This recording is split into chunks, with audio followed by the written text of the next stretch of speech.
avec ce magnifique temps, comme vous pouvez le voir.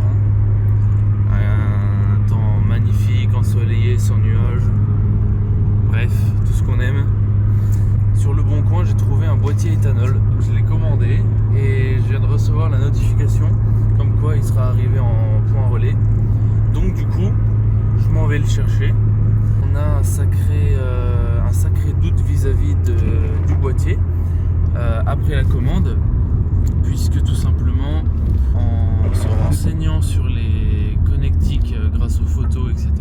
Donc pas de problème pour les connectiques, elles se brancheront bien sur les injecteurs, il n'y a pas de souci, je me suis renseigné avec Guillaume.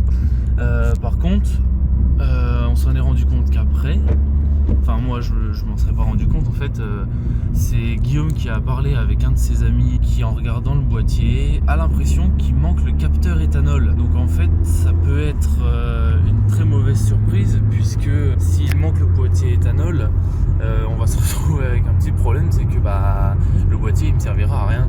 Ça va être un peu la surprise. Voilà. Sinon, pour parler des dernières nouvelles de la BM, niveau mécanique, ce qui a été fait en dernier, c'est le changement de la crémaillère.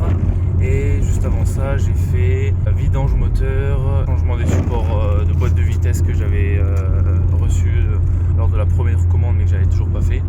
Donc du coup, depuis le changement de la crémaillère, on a résolu le problème de jeu dans la direction. Maintenant, j'ai un autre problème qui commence à apparaître et qui m'énerve tout autant, c'est qu'en fait le volant tremble naturellement. Alors je sais pas si on le verra bien à la vidéo. Là je roule, il tremble pas trop encore. Bref, toujours est-il que ça devient assez chiant. Et j'ai une grosse impression de roue qui ballotte, enfin qui rebondit, qui tremble en fait. On a l'impression que la roue elle fait ça, la roue avant droite. Je sais pas si c'est lié aux amortisseurs et ressorts qui sont totalement flingués et qui commencent à faire des siennes. Au contrôle technique, j'ai le gars qui m'avait dit que j'avais des cylindres blocs qui commençaient à s'ovaliser, qu'il allait falloir que je les change, donc il faudra que je regarde à ce niveau là aussi, parce que ça doit aussi jouer. C'est des cylindres blocs qui faisaient la liaison entre le châssis et le bras de suspension, je crois, un truc comme ça.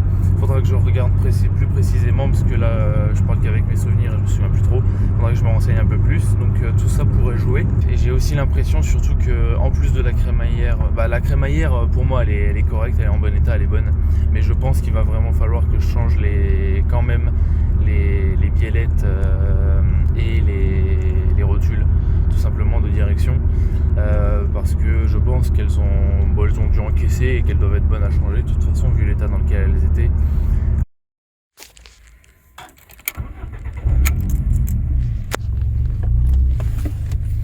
Ça y est, voilà le colis. Maintenant on rentre à la maison et on regarde si tout va bien. Bon, le verdict est tombé. Voici le boîtier éthanol avec toutes les connectiques. Donc on a 4 connectiques principales, on va dire, pour les 4 cylindres, et ensuite on a 4 autres connectiques pour aller jusqu'à 6 ou 8 cylindres. Ici on a un capteur de température, ça j'imagine que c'est l'alimentation. Et on a une autre connectique ici qui sert je sais pas trop à quoi. Mais dans tous les cas, la crainte est confirmée. Il n'y a pas le capteur éthanol en fait, qui ressemble je vous mettrai une photo au montage. Il est pas là. Il y en a pas, enfin il s'était pas envoyé avec. Donc du coup je suis face à une arnaque ou un gars qui sait pas ce qu'il a envoyé. Dans l'annonce il y avait marqué que ça avait été encore une fois démonté par un professionnel. Mais le kit éthanol au final il est pas complet. Donc voilà. Bon, vous l'aviez compris, mais le kit est incomplet et il manque le capteur éthanol. J'explique ensuite que je vais sûrement renvoyer le kit, mais en discutant avec le vendeur, il m'a indiqué qu'il ne savait pas et qu'il s'en excusait.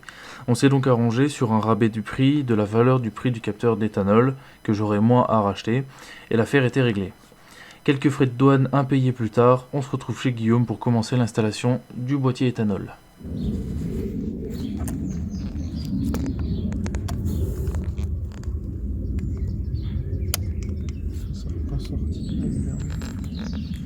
Donc là ça y est, j'ai tout le boîtier éthanol qui est complet. J'ai donc le boîtier avec le faisceau et le fameux capteur d'éthanol qui me manquait sur le kit. Donc j'ai tout reçu. Donc là on est en train de voir à monter tout ça.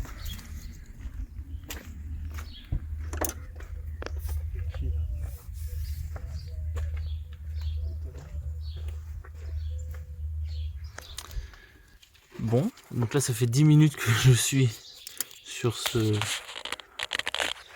connectique à enlever, c'est très chiant. J'ai déjà plus de genoux, donc c'est Guillaume qui prend le relais. On a décalé le collecteur d'admission. Voilà. Comme ça on a un peu plus de place pour jouer sur les connectiques.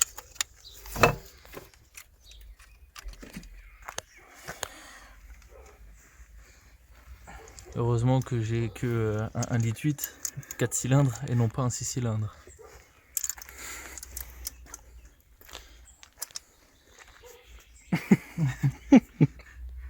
Ça y est, le capteur éthanol est branché.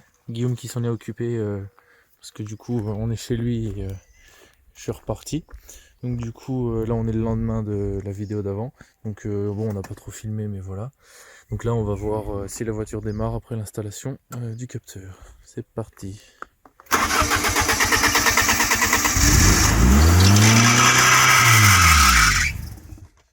Ah.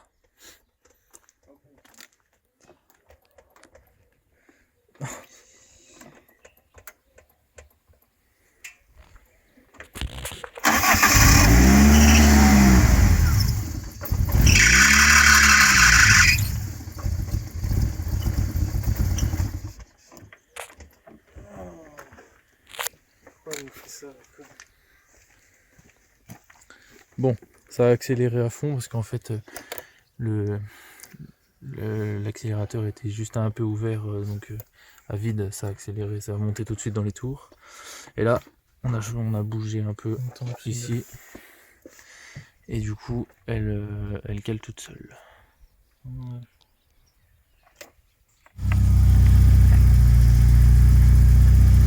J'avais oublié de brancher la durite de dépression qui va au master valve pour le freinage. Et du coup ça faisait une énorme prise d'air dans le collecteur d'admission. Donc ce qui faisait que la bagnole elle comprenait rien parce qu'elle pensait injecter X quantité d'air et il y en avait plein d'autres qui venaient au milieu. Donc tout le réglage du mélange était faussé, quoi. Donc elle faisait que caler. Pour un truc tout con, hein. Eh ouais, mais bon, au moins c'est pas un gros problème, quoi. Mais au moins là elle tourne et on n'a pas fait de la merde. C'est-à-dire que tous les injecteurs, tout le faisceau fonctionne. Les injecteurs sont bien raccordés. Donc c'est carré. Ça tourne. Voilà. Mmh. Je vais le mettre plus.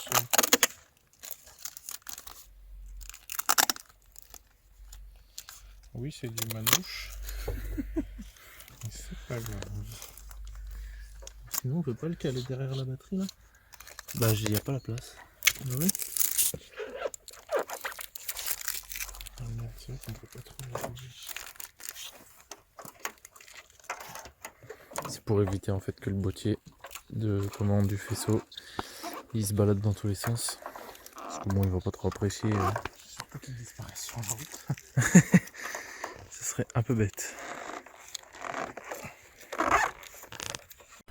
J'ai pas trop filmé l'installation, déjà parce que c'est compliqué et puis parce que Guillaume était tellement chaud qu'il a terminé l'installation sans moi. Donc finalement j'ai pas pensé à expliquer le montage du boîtier une fois que l'installation était faite.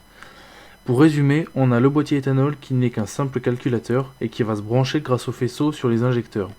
Grâce au capteur d'éthanol, le boîtier va mesurer le pourcentage d'éthanol qui passe dans le circuit et va donner l'ordre aux injecteurs d'injecter plus de carburant dans le moteur pour avoir la bonne combustion en fonction du régime moteur. La sonde de température n'est là que pour les démarrages à basse température ambiante, genre le matin en hiver en allant au boulot.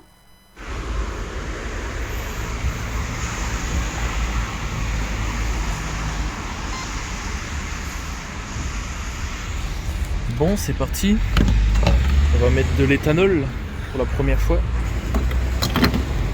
Donc j'ai 15 litres de samplon 95 dans la voiture. Et là je vais commencer avec 25 litres d'éthanol pour voir au niveau des démarrages à froid ce que ça donne demain matin. Enfin à froid il fera à peu près 13 degrés donc ça ira. Donc on met à 25 litres d'éthanol et ensuite on va voir un peu la gestion avec le boîtier, comment ça gère tout ça et comment ça réagit demain matin au démarrage. Voilà. Une des raisons pour lesquelles aussi je vais faire que 25 litres d'éthanol avec 15 litres d'essence, c'est pour dans un premier temps aussi regarder si à pleine charge les injecteurs ils suivent la cadence.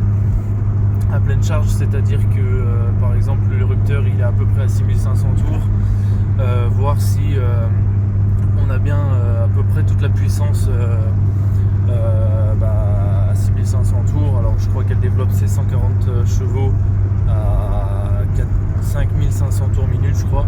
Donc en gros en fait c'est pour voir si dans les tours l'éthanol ne gêne pas et si les injecteurs ils sont pas surchargés. Normalement il n'y a pas de souci, mes injecteurs sont compatibles avec un passage à l'éthanol, mais des fois il peut y avoir des problèmes de débit pas assez suffisants, c'est-à-dire que les injecteurs sont chargés enfin sont à pleine puissance en fait, et plus on accélère, c'est-à-dire plus on appuie sur la pédale, normalement on est censé injecter de plus en plus d'essence, enfin de carburant, et sur certains passages à l'éthanol en fait les injecteurs d'origine ne sont pas assez puissants, ils sont tout de suite limités et surchargés, donc en fait l'arrivée de carburant est pas possible, enfin c'est pas possible de faire arriver du carburant plus que ce que les injecteurs ne peuvent, donc du coup ça pose un souci à pleine charge. Donc moi on va vérifier, mais normalement ça pose aucun souci. Et voilà quoi. Petit test pour savoir.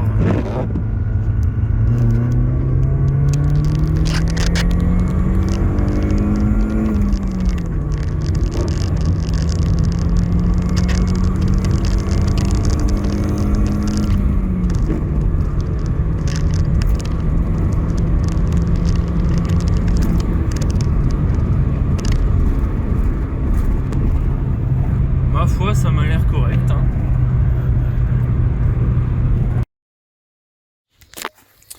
Bonjour à tous. Il est 7h36. C'est le matin. Avant de partir au travail, on va démarrer la BM pour la première fois avec un peu d'éthanol. Comme on a suivi ça hier. On met le petit code. Et on va voir comment qu'elle démarre du premier coup, à froid. Il fait à peu près 13 degrés.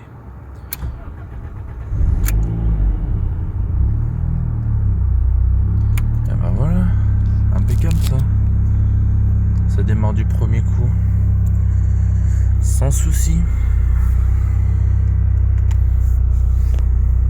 Pas mal.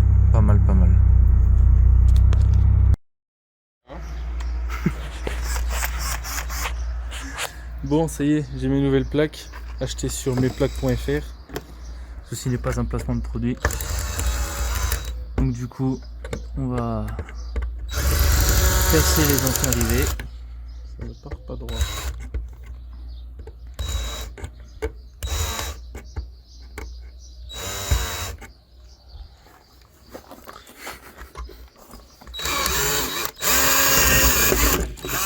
Ah bah voilà.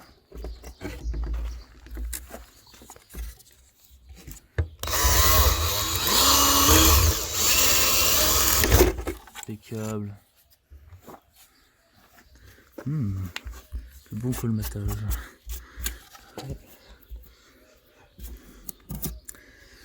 Bon, ça va être décoration dans la chambre, ça. Dommage que ça soit 67.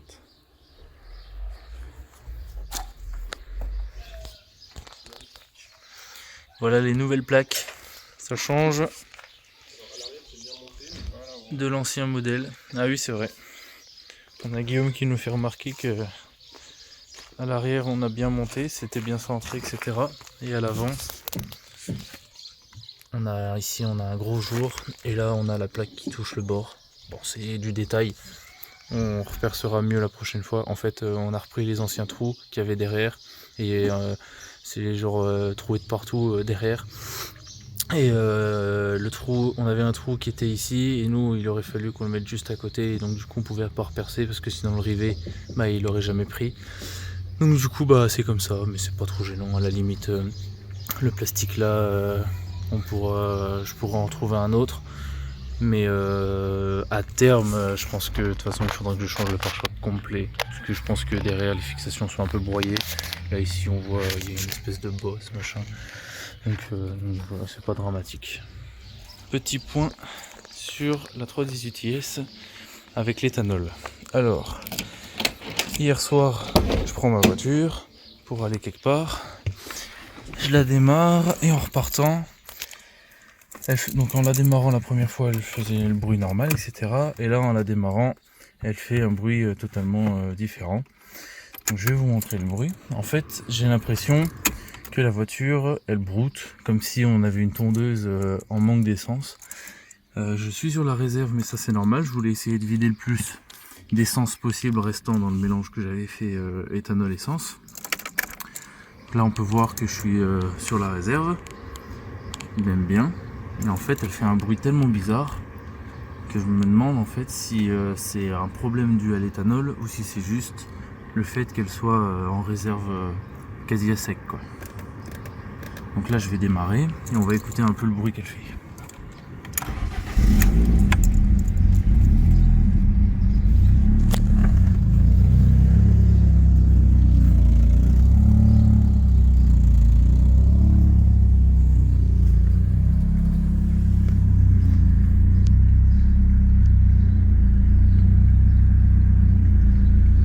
Et en fait hier en la roulant, en la ramenant, j'avais carrément des pertes de puissance, c'est-à-dire que de 1500 à 3750 tours à peu près, j'avais carrément pas de patate et passer les 4000 tours ça allait.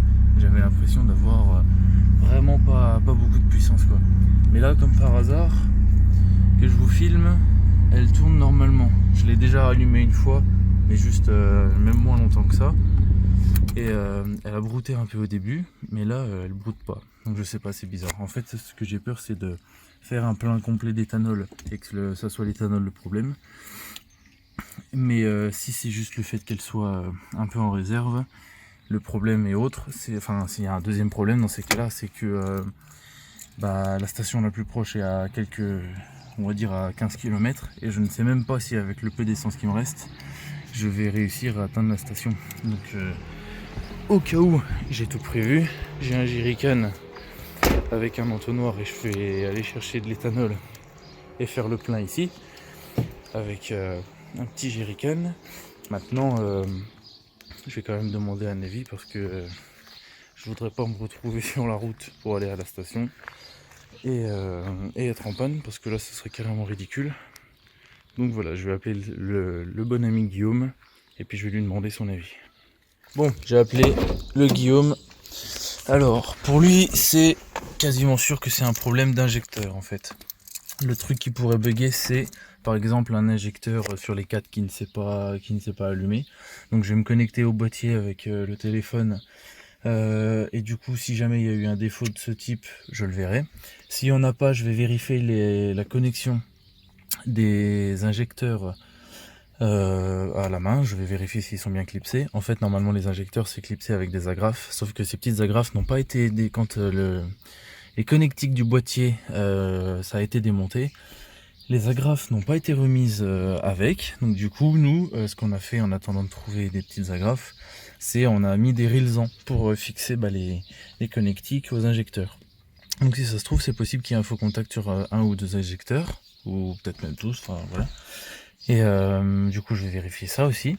Et ensuite je vais, dans l'ordre des choses, je vais changer mon filtre à essence parce que je l'avais pas fait.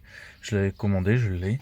Et du coup ça tombe bien parce que comme ça je vais pouvoir faire le changement, parce que quand on passe à l'éthanol, généralement le filtre à essence il est habitué, la voiture elle est comme habituée à avoir de l'essence. Et du coup c'est bien de repartir sur une base avec sur une nouvelle base avec un filtre à essence neuf, parce que du coup ce filtre à essence il aura vu que de l'éthanol et donc c'est pas plus mal. Et ensuite le truc c'est que c'est possible aussi que ça soit un défaut de de la pompe à essence, donc ce qui n'aide pas non plus. C'est-à-dire que la pompe à essence par exemple, elle pourrait bégayer on va dire dans la zone où ça déconne, donc entre 1000 et 4000 tours, et qu'une fois qu'on lui en demande vraiment beaucoup, bah là ça irait, donc vers les 4000 etc, comme je disais tout à l'heure, où ça tournait pas mal. Et c'est possible en fait que ça soit simplement la pompe à essence qui ne suive pas le rythme. Mais je me demande aussi du coup si la pompe à essence c'est le problème, est-ce que ça vient pas du fait que je sois assez bas en carburant, donc ça se trouve ça joue aussi. Et une fois que j'aurai vérifié tout ça, donc changer le filtre à essence, j'irai mettre, je vais faire le test avec 20 litres d'éthanol, enfin un jerrycan complet quoi, et puis du coup voilà, je verrai bien. Donc je vous tiens au courant, je vais essayer de filmer avec un autre téléphone l'appli, comme ça vous pourrez voir aussi avec moi ce que ça donne sur l'appli, et puis on va regarder ensuite les connexions etc. Ah, je viens de redémarrer la voiture et là ça le fait. La voiture tremble dans tous les sens. J'arrête et je démarre l'application pour voir ce que ça donne. Bon, je suis dégoûté, j'ai filmé avec le téléphone de ma mère mais la vidéo ne s'est pas prise, donc du coup tout ce que j'ai dit c'est perdu, mais c'est pas grave parce que finalement c'était des conneries. En fait j'ai allumé le boîtier avec l'application, j'ai regardé ce qui se passait, il n'y avait pas de message d'erreur au niveau des injecteurs etc, donc entre guillemets tout allait bien, mais en fait en la rallumant, après j'ai refait un allumage et là du coup elle s'était mise à brouter et j'ai eu le code d'erreur, donc j'ai fait un screen avec mon téléphone, je vais vous l'afficher sur l'écran. Le code d'erreur qui dit qu'en gros la capacité des injecteurs est limitée ou dépassée, je sais plus trop. Enfin bref, ça veut dire qu'en gros les injecteurs ils sont pas assez, ils suivent pas le mouvement quoi. Sauf que ce qui est bizarre c'est que ça me l'a jamais fait depuis que j'ai fait le plein, que j'ai mis donc que je tourne à 50% d'éthanol. Il doit y aussi y avoir peut-être le fait que je suis au fond du réservoir, que ça remue des merdes, que ça vient se foutre je sais pas, dans la pompe ou les choses comme ça. Donc ça se trouve, j'ai ramené de la merde dans la pompe et ça n'aide pas. C'est grave possible. Si avec en changeant le filtre ça, et qu'en remettant de l'éthanol ça ne résout pas le problème, c'est que la pompe aura de 1 pris un coup en passage de l'éthanol, parce que ça c'est des choses qui arrivent. Pas tout le temps mais ça arrive, et de 2 bah du coup j'aurais plus qu'à changer la pompe quoi, en fait tout simplement hein. Donc voilà, je vais regarder ça et puis voilà. Donc là j'ai mon petit filtre à carburant, attention au sens, sur certains il y a des flèches, sur d'autres non, et là je vois qu'il y a marqué out, donc ça veut dire sortie. Donc le filtre à carburant se trouve à peu près en dessous par là sur le côté.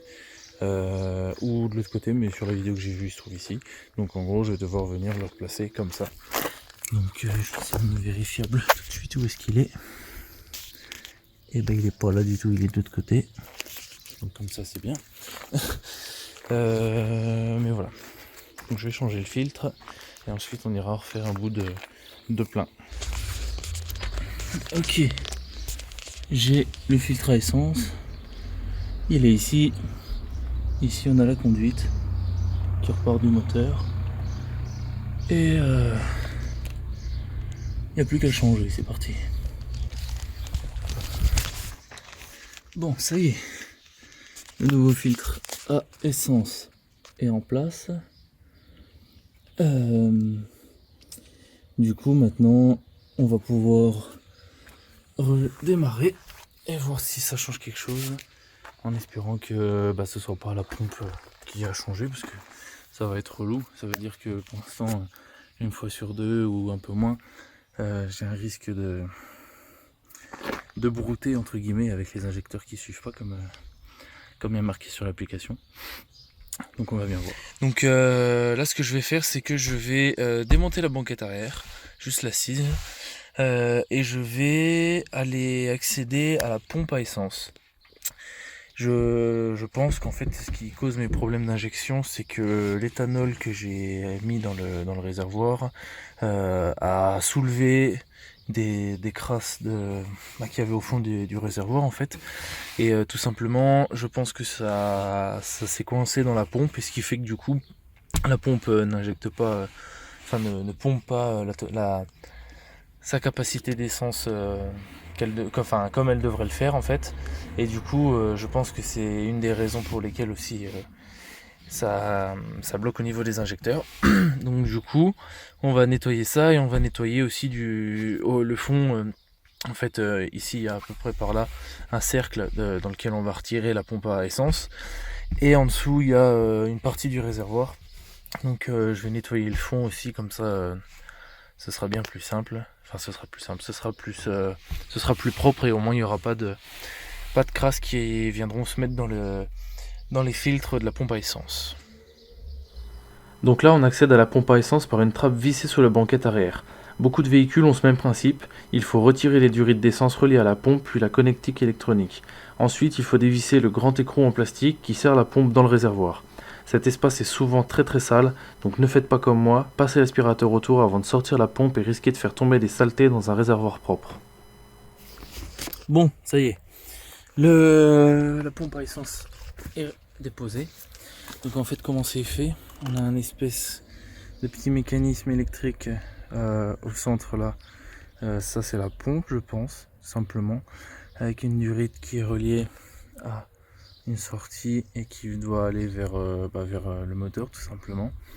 J'imagine qu'on a un retour, soit c'est une prise d'air parce que ça n'a pas coulé quand je l'ai retiré, soit c'est un retour, mais je pense que c'est peut-être une prise d'air pour une pompe, ça peut être pas plus mal. Là ici on a un petit flotteur, un peu comme sur une chasse d'eau, puis du coup ça fait remonter le mécanisme avec le ressort, puis là on a un petit circuit électronique. Enfin voilà quoi, voilà comment c'est fait. Ça ici c'est un petit filtre. Alors apparemment ça s'appelle la crépine. Donc voilà, petit filtre. Et donc là, à côté de nos deux durites, on a un bac. Donc en fait c'est le réservoir qui est en dessous, que je découvre en même temps, parce que j'ai jamais regardé ce que ça donnait.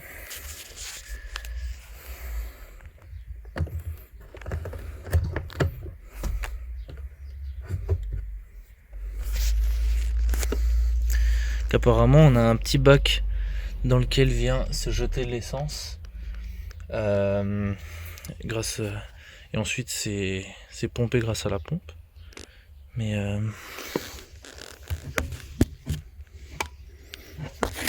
moi je m'attendais à ce que le fond soit sale ou quelque chose comme ça. Ça a l'air d'être plutôt propre. Je sais pas ce que je pourrais nettoyer.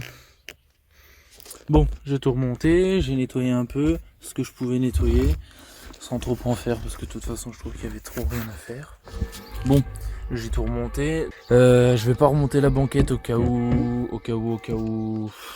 En vrai on s'en fout si je vais la remettre parce que ça se déclipse super bien. Genre il y a juste à tirer ici et là-bas et après ça s'en va. Donc ça c'est vraiment simple et sympa à démonter. Donc si je vais la remettre et puis je vais aller faire le plein et puis je vais mettre 25 litres d'éthanol, donc ça fera un 100% d'éthanol à peu près pour le truc, mais je fais pas le plein complet, comme ça si jamais ça pose vraiment des soucis de rouler 100% à l'éthanol, je pourrais remettre de l'essence et faire un mélange à 45% comme j'avais fait comme je roulais dès aujourd'hui, enfin dès la dernière fois quoi en fait, hein, tout simplement.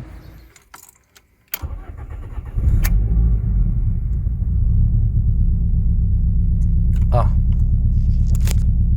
bon, je voulais vérifier déjà qu'elle ne refaisait pas le problème avec le nouveau filtre à carburant, mais malheureusement si.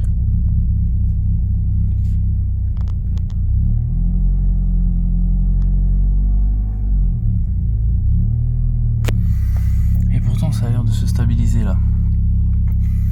Bon bah je vais regarder quand même sur mon appli Flexfuel et puis je vais regarder.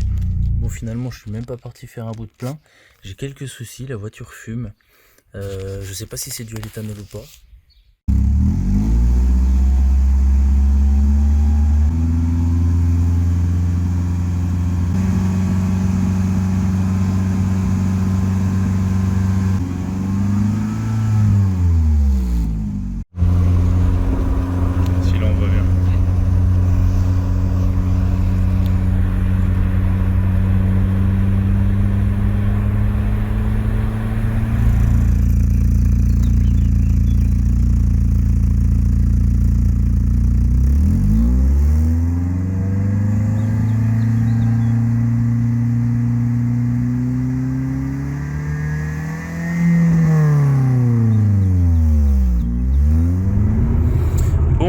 ça y est, la voiture est réparée. Finalement, rien de grave. La fumée était juste de l'eau rentrée dans le pot d'échappement pendant 3 jours de pluie, et en roulant, tout s'est évaporé. Voilà, c'est tout pour cet épisode sur la conversion de ma 318 IS à l'éthanol. J'espère que ça vous aura plu. Si vous n'avez pas vu les autres épisodes précédents, je vous invite à aller les voir, et n'hésitez pas à débattre sur l'éthanol en commentaire, et à me raconter comment vous roulez 100% à l'éthanol sans modif et sans avoir eu aucun problème. Allez, à la prochaine.